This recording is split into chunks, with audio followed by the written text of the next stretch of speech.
Bəzi insanlar hədislərdən istifadə edirlər. Deyirlər ki, hədislər budur da hədislər. Yəni bu təqdim etdikləri hədisləri deyirlər. Deyirlər ki, bu da sizin hədislər.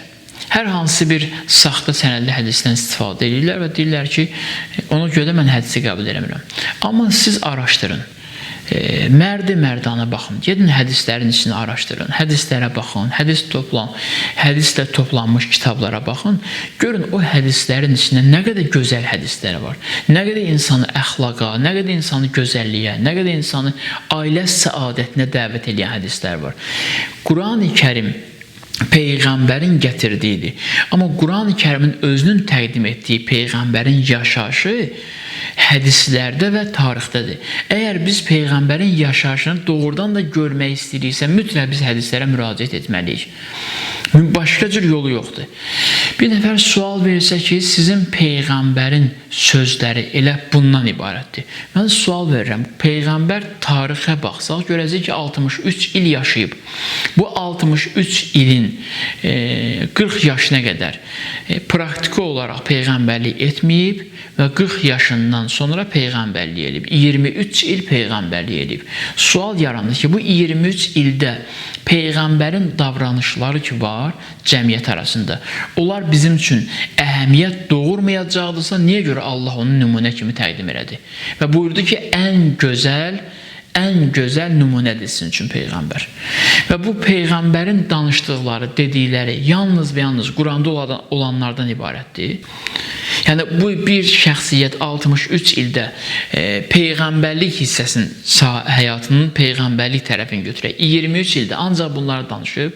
Peyğəmbər ailəsi ilə əyləşib, Peyğəmbər dostu ilə əyləşib, Peyğəmbər qonşusu ilə rəftar eləyib, Peyğəmbər qohumu ilə rəftar eləyib. Yəni bu rəftarların hamısı Quran-ı Kərimdə yoxdur. Bunu sən necə sübut eləyə bilərsən ki, Peyğəmbər belə eləyib? Mən sual verirəm, Peyğəmbər qonşusu ilə necə rəftar eləyərdi? Bir dənə cavab verəcəklər. Deyəcəklər ki, çox yaxşı rəftar eləyərdi. Axı, burada situasiyalar var, fərqli situasiyalar var. Qonşu pisdir, qonşu həm yaxşıdır, həm pisdir. Və yaxud ailəsi də Peyğəmbərin rəftarı, evladları ilə Peyğəmbərin rəftarı.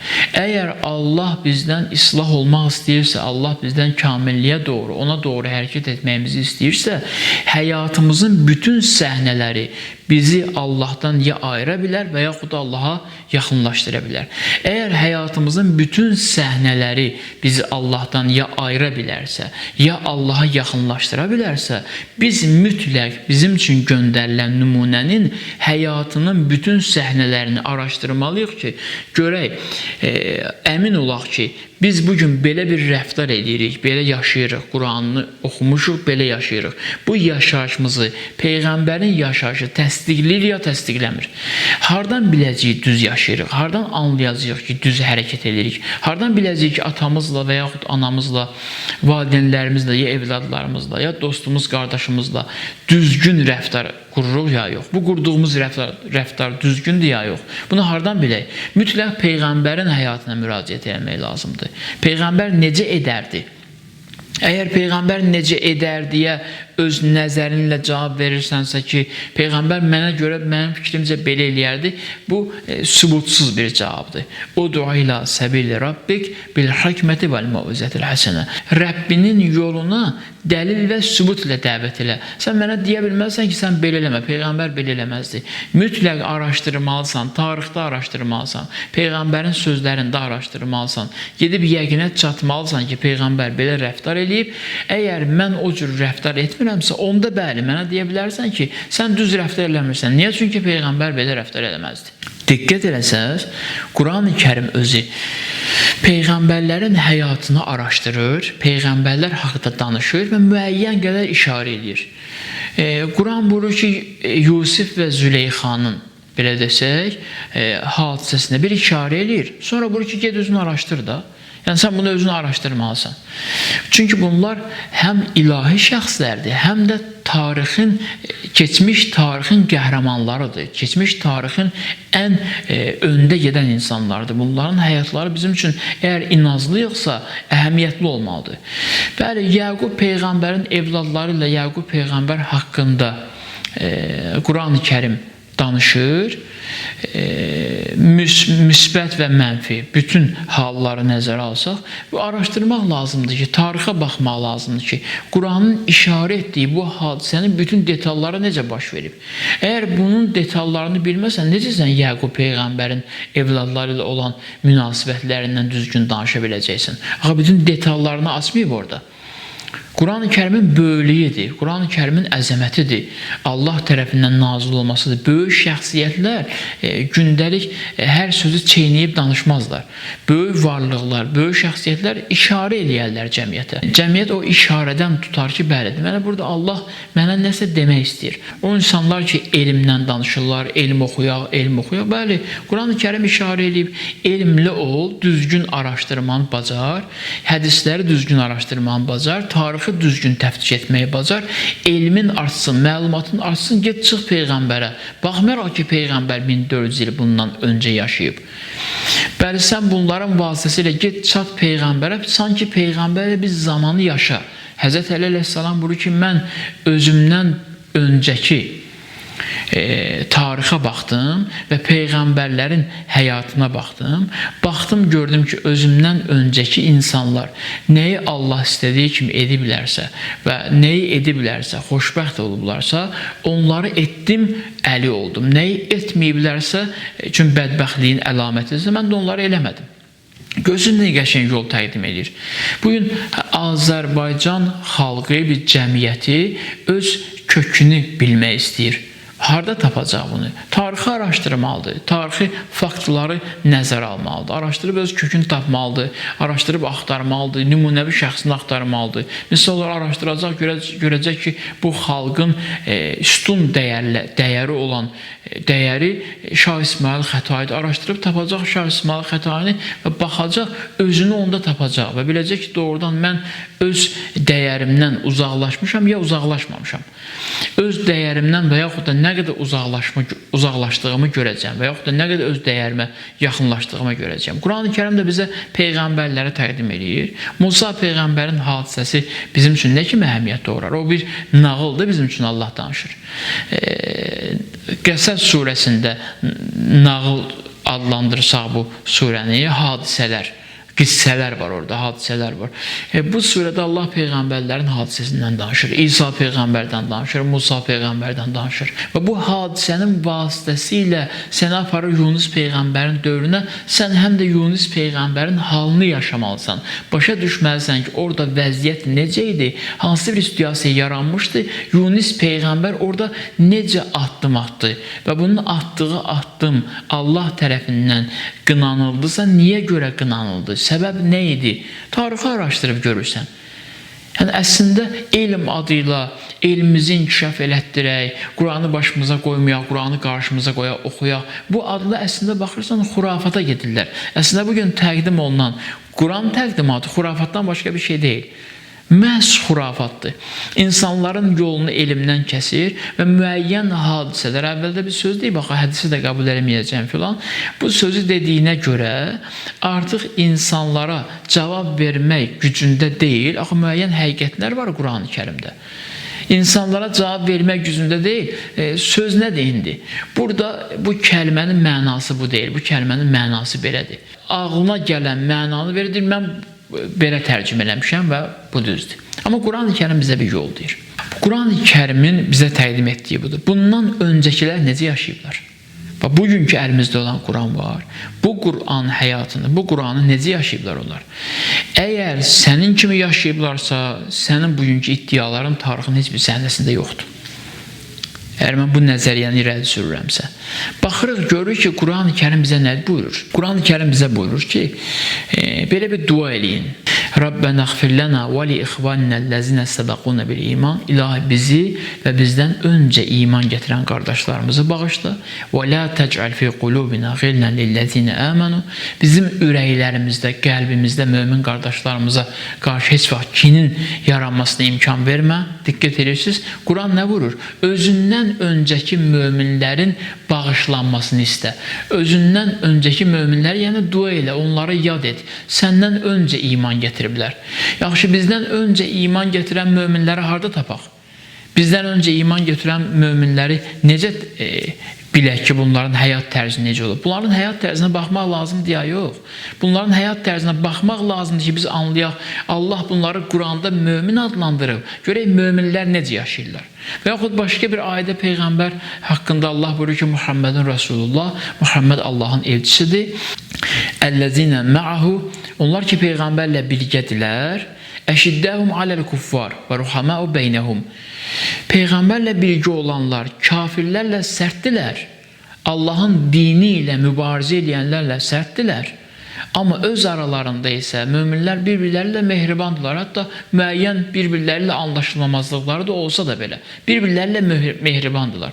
Amma əsas köklü strateji xəttə qarşı sərtdilər. Yaxşı, Peyğəmbərin ardıcılığı kimi özünü təqdim edən bir insan, əgər heç vaxt bir kafir dəstəyə qarşı mənfi münasibət bəsləməyibsə, ancaq yapışıbsa pirlərdən, ocaqlardan, bunları müəyyən insanların səhv rəftarından istifadə edib, heç vaxt bir kafir dəstəyə mənfi münasibət bəsləməyibsə, bunu harası Peyğəmbərin ardıcılığı oldu? Yəni, pak insanları bilməməzlikdən, düzgün başa düşməməkdən, bir səhv addım həyata keçirən insanları acınacaqlı şəkildə, şiddətli şəkildə xurafatçı adlandırıb, onları cahil adlandırıb, amma Allahın düşmənləri ilə heç bir mövqe sərgiləməyən insan Peyğəmbərin necə ardıcıl ola bilər? Əksinə, sən bunlarla münasibəti düzgün qurmalıydın. Sığallamalıydın, bu belə deyil, bu belə olmalıdır. Sən əgər bunu eləməmisənsə, sənin kimlərlə və hansı belə deyək, yolun ardıcılları ilə uyğunluğun bəllidir. Bu bugün xurafatla məşğuldursa əgər, piri düzgün ziyarət etmirsə və pirə getməyi sənin nəzərində düz deyilsə və pirə gedirsə, sən bir nəfərlə münasibət qurmuşdun ki, əxlaqsızlıq yuvası açmışdı. Sən də o yuvada əyləşmişdin rahat-rahat. Sən də orada əyləşmişdin. Bir nəfərlə mübarizə eləmişdin ki, əxlaqsızlığı təbliğ edirdi. Sən də onun təbliğinə dəstək verirdin. Bu pirə gedib, daşı öpənlə səni müqayisə eləsək, sən dünya səviyyəli bir cinayətkarsan, bu isə özü qədər bir cinayət edib. Əgər belə bir cinayət, bu iş cinayətdirsə. Diqqət edirsiniz dostlar, fikir verin, bu insanlar öz həyatlarına baxanda, öz həyatlarını təftiş eləmək istəyəndə görəcək ki, biz danışanın şəxsiyyəti də mühümdür axı. Ola bilsin xoşa gələn söz desin. Ola bilsin sözü manipulyasiya eləsin, dəyəri manipulyasiya eləsin, istifadə eləsin, şirin sözlərlə danışsın bir nəfər, ya mən, ya kimsə. Bir nəfər bunu danışsın. Amma biz onun həyat tərzinə baxmalıyıq. Bunun həyat tərzi necədir? Bundan ümumiyyətlə dinin ruhunun iyi gəlir ya yox? Peyğəmbər ətri gəlir bundan ya yox? Bugün bir nümunəni xatırladım sizə və onunla da yekunlaşdıraq. O nümunə də bundan ibarətdir. Diqqət edirsiniz, mərhum Hacı Şahin Həsənli də dindən danışırdı. O da Qurandan danışırdı, hədislərdən danışırdı. Bütün insanlar, xalqımız təsdiqləyə bilər ki, onun rəftarlarında heç kəs əxlaqi normativləri aşmasını sezə bilməzdi. Hamı bu fikirdədir ki, bu çox əxlaqlı insandır. Niyə görə? Çünki Peyğəmbərin ruhunu başa düşən, Peyğəmbərin zamanına gedib çatan, Peyğəmbərin necə yaşadığını görüb o cürü yaşamağa çalışan bir şəxsiyyət idi. Ona görə də onun din təbliğatından Peyğəmbərin iyi gəlirdi, Peyğəmbərin ətri gəlirdi. Allah ki, Quran-ı Kərimdə möminləri tərifləyir, o möminlərə aid olan ayələrə baxır, elə bildin ki, mərhum Hacı Şahindən danışır. Niyə görə belə olurdu? Çünki Quran-ı Kərimi yaşayırdı. Bir nəfər düşüb ortalığa nə Quranı yaşayır, ümumiyyətlə Quran ona lazımdır, nə xalqın gələcəyi ona lazımdır, nə insanların həyatı ona lazımdır. Amma danışdığı da Qurandır. Qurandan danışır. Axı bu kəlmələri danışmaqla insan dindar olmur. Axı bu cümlələri danışır. Hələ düzün deyirəm. İnsan dindar ola bilmir, insan imanlı ola bilmir. Bir adam danışdısa bu deməkdir, elə danışdısa bu belə adamdır. Axı onun həyat tərzinə baxarsan, görürsən əksdir. Yəni danışığı ilə yaşayışın arasında böyük bir ziddiyyət var.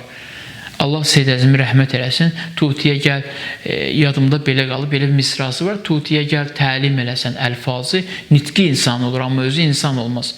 Deyir, tutuquşuya sən sözləri öyrət, tutuquşuya da öyrənmək olar, Quran ayəsini oxusun. Bir ayə də olsa oxuyacaq. Amma deyir, tutuquşuya sən sözləri öyrət, onun nitqi insan olur. İnsan kimi danışa bilər, kəlməni deyə bilər, amma özü insan olmaz. O həqiqəti anlamayacaq axı.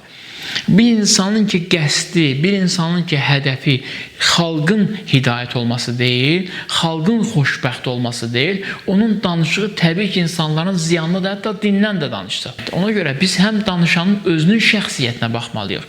Görək şəxsiyyət keyfiyyəti nə boydadır. Görək bu sözləri həzm eləyib deyir, yoxsa ümumiyyətlə danışır. Bugün hamı böyük əksəriyyət danışmaq xatirinə danışır deyə, bu da ona görə danışır. O səbəbdən də biz baxmalıyıq, Quran-ı Kərim bizə yol göstərir. Bizdən qabaqçılar necə yaşayıblar, bizdən öncəkilər necə yaşayıblar. Bizdən öncəkilərin yaşayışına baxmaq üçün hədis və tarixə bizim ehtiyacımız var.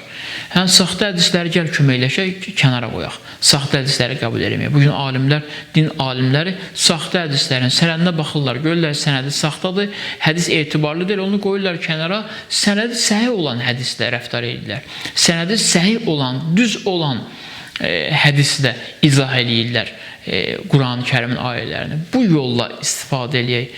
Mən yanıram bu kimi insanların halına, ona görə yanıram ki, həm özünü bədbəxt edir. Bir insan təkcə fərdi günah eləsə, təbii. Bir insan həm özünü bədbəxt edir, həm də cəmiyyəti bədbəxt eləməyə çalışır, özü bunu böyük həvəslə edir. Allah eləsin ki, bu işdə bir tövbə qismət olsun bu kimi insanlara, amma bu həvəslə ki, bunlar başlayırlar yola, inanmıram ki, bunun tövbəsini etmək mümkün olsun və yaxud da asan olsun desəm daha doğru olar. Çünki bunu düzəltmək üçün sən nə qədər insanların fikrini zəhərləmirsənsə görə onu düzəldəsən. Əziz dostlar, biz Quran-ı Kərimdən danışanın həm də şəxsiyyətinə baxmalıyıq. Peyğəmbər təqdim edən Quran-ı Kərim ki var, bu Qurandan danışırsa, Peyğəmbərin gözəllikləri haradasa Quran-ı Kərimdə olan xüsusiyyətləri bunda da cilvələnirsə, deməli doğrudan da bu Qurana yaxınlaşıb. Əgər yox, cilvələnmirsə bu Qurana yaxınlaşmır. Quran elə belə bir kitab deyil ki, hər kəs istədiyi ağılla, istədiyi niyyətlə onu durub izah eləyə bilsin. Lə yəməssuhə illəl mutahharun. Quran-ı Kərimə yalnız paklar toxuna bilərlər. Paklar toxuna bilənlərdən də məqsəd həm Quran-ı Kərimin ayələrinə dəstəmazsız toxunmaq olmaz. Bu ayənin zahiri mənasıdır, şəri mənasıdır, batini mənası da bundan ibarətdir ki, sən nə qədər Qurandan danışırsansa danış, əgər Allahın yolunu dəyişirsənsə, Quran öz sirlərini sənə açmayacaq. 3 gün, 5 gün, 5 gün, 3 gün, 5 gün danışacaqsan və səndən öncə də belə insanlar olub, nəticə etibarilə özü də bədbəxt eləyəcəksən və bir dəstə insan ki, sənə inanıb, sənə etimad edib, sənə inanırlar, onların da fikirlərini zəhərləyib bədbəxt eləyəcəksən. Allahdan istəyirəm ki, Allah bizim hər birimizi Quran-ı Kərimə, dinə düzgün yanaşanlardan qərar versin və oxuduqlarımızı gözəl şəkildə başa düşməkdə bizim əlimizdən tutsun və gözəl şəkildə həyata keçirməkdə Allah bizə lütf eləsin. Və səlamu aleykum və rəhmətullahi və bərəkatuhu.